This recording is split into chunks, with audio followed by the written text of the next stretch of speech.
I didn't proclaim martial law alone. It is made to appear as if I just signed the decree and said, I impose martial law on each and every one of you. No. I asked the legislature to please pass a law proclaiming martial law because there was anarchy in the country. Now, let me say this. The opposition was strong. And they were members of the Security Council, and somehow they had adopted a resolution which required that there be a unanimous vote for the armed forces to be able to move. And therefore, the armed forces was immobilized. At the same time, I asked the opposition party to come and join me in a coalition government. I offered one half of the cabinet. And of course, they laughed at me and said, why should we join you? We're going to take over the government. By the time you are through with the exercise, you're dead, politically and otherwise. So, and they refused to join me. I asked the advice of the judiciary. I asked the Supreme Court justices, the Court of Appeals justices, and the members of the private sector. And all of them told me there's only one man who can proclaim martial law, and that is the president. And you are it. You are the only one who can proclaim martial law. This is why I must carry this particular mark in our history. I could not have transferred it to the legislature. Why? Because the legislature did not have the power. What does the Constitution provide? The President shall be the Commander-in-Chief of the Armed Forces of the Philippines, and he may order the armed forces out to quell any disorder, riot, rebellion, invasion, insurrection, and in case of invasion, insurrection, rebellion, or imminent danger thereof, when the public safety requires it, he may suspend the privilege of the writ of habeas corpus or proclaim martial law throughout the Philippines or any part thereof. What does that provision provide? It provides that only the President can proclaim martial law. I repeat, that is why I had to assume responsibility. And I am not one for shirking duty. The people said there was necessity for proclaiming martial law. And the people said, you are the only official who can proclaim martial law. So I proclaimed martial law. And I sincerely believed that it was necessary to proclaim martial law to install order and stability because there was complete anarchy throughout the country at the time. Now, therefore, at that particular period, what was the status of our government? Our government was immobilized, impotent. The armed forces could not move out. The industry was not at all in any way moving. There was no income coming into government. Everybody was running away. They burned the U.S. Partly burned the U.S. Embassy, tried to burn it anyway. They tried to kidnap the American ambassador. American ambassador was Byrod, Ambassador Byrod. And they tried to kidnap our foreign minister, Romulo, whom you just saw today. And I told him, you better disappear because I will not ransom you.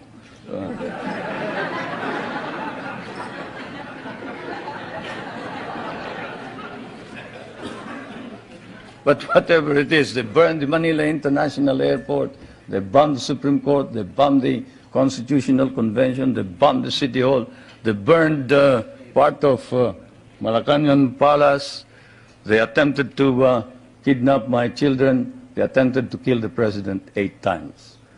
There was, of course, an attempted assassination against the First Lady. You all know about that. And this required that I immediately act on it, and so I did. Now, we established land reform. We were fighting a group known as the Hukbalahap, Hukbong Nagpapalaya ng Bayan. It was socialist inclined. It was leftist. But they were friends of mine because we had fought in the Second World War together. And so I approached them and I said, look, I'm going to establish land reform. If you're fighting for land reform, against the feudalistic agrarian system, then you must join me. And they did. I want to introduce to you the leader of that rebellion, who is now present and is a part of the government, Mr. Luis Taruc.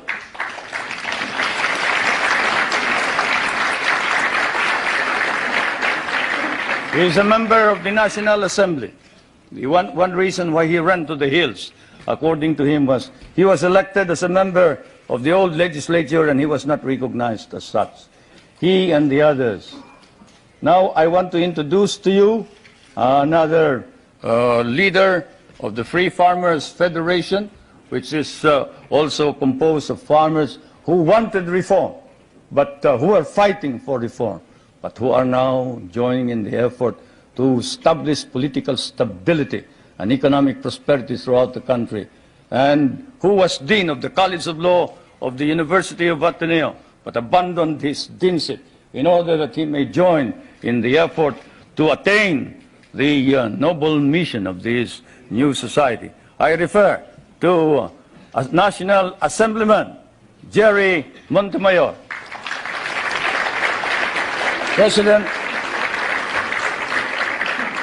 President of the Federation of Free Farmers of the Philippines. I would like to introduce also to you a young man who was very active against the government in 1972 and who paraded around the streets raising the flag of the Communist Party and organized the Kabataan Makabayan, which is the red organization of the youth. And this man is Nilo Tayag. Is he here? Anyway, he is somewhere around here. But they have all joined, all these activists, to prove to you that all these stories about our being oppressive against our enemies and our friends, they've all joined the government to help reform and drive out all the corrupt people in the government. We have an ombudsman. We are the only country with an ombudsman. You know what an ombudsman is. He is the officer who watches over the corrupt officials of government. And this man has charged more than 1,000 officers and employees and sent most of them to jail. Is Justice Pamaran here? He must be somewhere around. Where's Justice Pamaran? There he is. There's the ombudsman.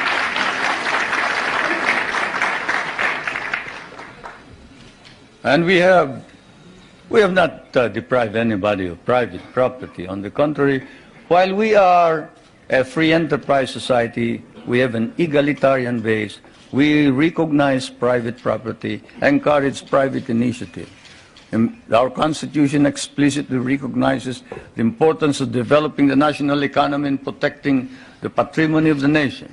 In line with this, a National Economic and Development Authority has been created for the purpose of planning and coordinating economic development plans. I chair that Economic Development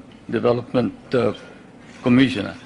Now, I did not come all the way here to recite these basic facts to you, but it is best that we wrote this at once, they form an important background of understanding the developments in my country. Relations between the United States and the Philippines now span, I'd say 84 years if you mark the Battle of Manila Bay, 184 years perhaps if you mark the Brig Salem, from Salem, which when it returned to Salem brought back hides, indigo, lumber, pepper, and paid 24,000 in tariff duties. Many things don't change, not even tariff duties. Anyway, the trade between our countries is covered by a trade agreement. The military and security matters are covered by 3 agreements. Those agreements are, and I will now ask our friends in my staff to distribute these agreements to you, or as many as can receive them. These agreements are the Mutual Defense Pact, the military assistance agreement and the military facilities agreement, which is due for review this coming year. President Reagan and I have agreed with the members of our cabinet that the review will start in April, probably we'll finish it by August. Through it all, our relationships develop in a way unique to nations so disparate in size and circumstances and so distant from each other. The direction which American colonization took in the Philippines in the political, economic, and military cultural spheres were such that for us, relations with the United States would remain crucial for a while. It is said that language is the greatest conveyor of culture. If that be so, if that wise man who said that is right, then your language has certainly conveyed to my country your culture. And this is why the relationship between our countries is something undefined. Our interests may have diverged in the period after our recovery of national independence in 1946, but this relationship has endured. And the question that is often asked is, does the Republic of the Philippines differ from the American Republic? Yes and no. It doesn't differ in the sense that it is democratic, but it differs in the sense that we have a prime minister, and in the sense that we try and make the legislature and the president or the executive work together. We cannot afford any stalemates. We cannot afford any delays. It is a modified presidential form of government, while yours is a complete and pure presidential form of government. Why did we change this? Because we cannot afford stalemates and deadlocks. Yours is a strong economy and a military power. Ours is a weak country. We cannot afford to delay and postpone decisions pending the debates between Congress and the President or the Prime Minister. The poorer third world countries cannot.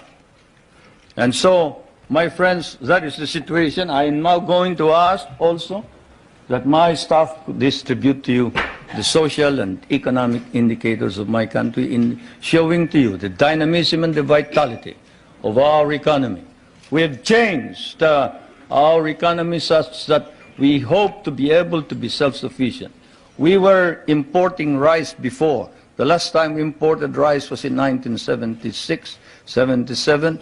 We paid $500 million for that price. Today, we are exporting rice to our neighboring countries. And the per capita income was about $200. Now, it is more than $800 per capita income. The gross national income has increased 5 times. I need not go any further. I'll wait for the questions, and now I am ready for interrogation.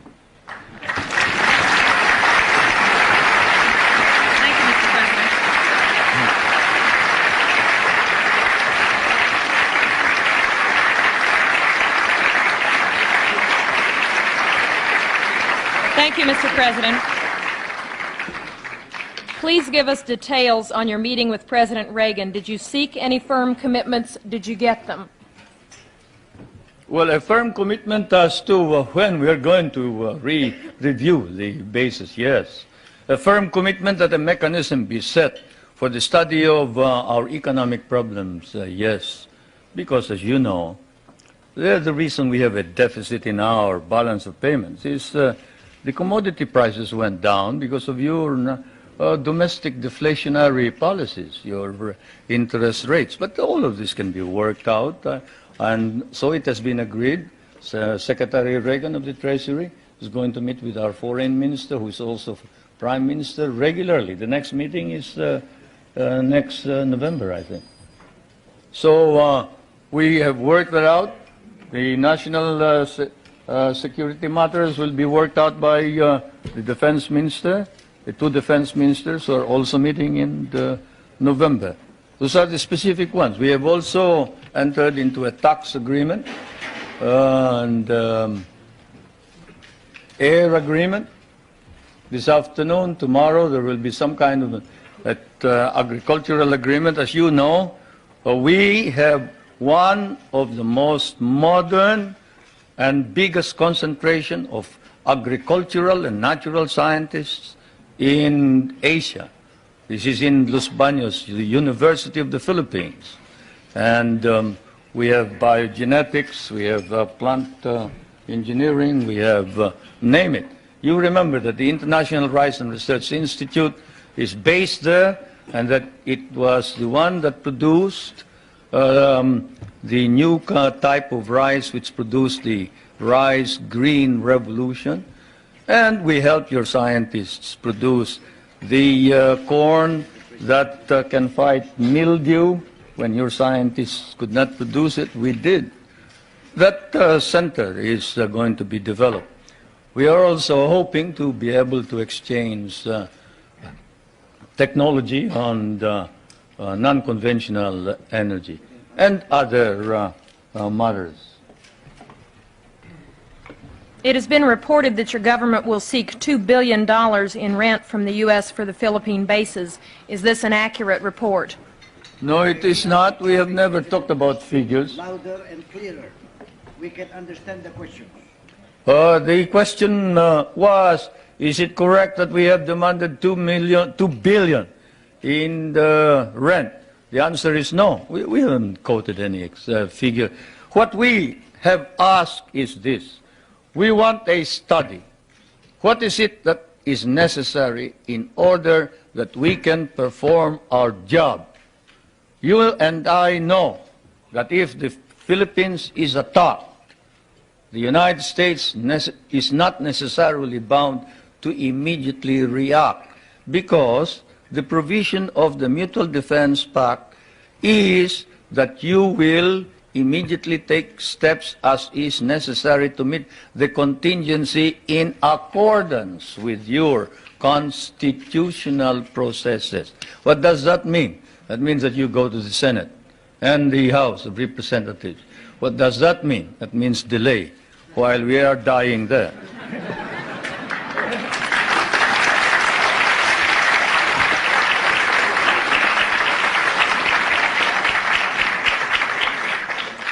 Most of our allies in Europe, concerned about resisting communism, give the U.S. free bases and even share the cost. Why shouldn't we expect the same kind of cooperation from the Philippines instead of demands for more rent? Well, for one thing, you haven't exactly paid for what we lost in the last war. If we must make an accounting, 75% of our cities were devastated in the last war. We lost 1 million men. Shall I quote you the statements of Roosevelt and MacArthur that every Carabao will be paid for? Shall I tell you that the veterans who were inducted into the USAF, the United States Armed Forces of the Philippines, of the Far East, your armed forces were paid only 1/2 the salary of your soldiers? Shall I tell you that we almost turned communists because you refused to recognize us? Shall I tell you that I had a difficult time stopping my guerrillas, 25,000 of them from joining the communists, because precisely you sort of forgot that we had done the fighting for you, you know, and we were parts of your armed forces. But in fairness to the American Congress, when we came here and we called attention to the fact that we had been abandoned and forgotten, they themselves, in outrage, immediately passed a law recognizing the services of the Filipino and reinstating them as parts of the United States Armed Forces in the Far East, including back pay and benefits. That, Madam President, is the answer, in addition to the fact that those people that you are talking about have been making money at the expense of the United States for quite a long time, while we have not.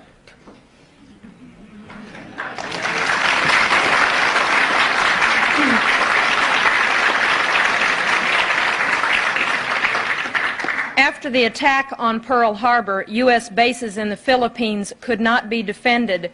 Why should we expect that in another war these bases would be more reliable? That's one of the questions that I wanted to find out.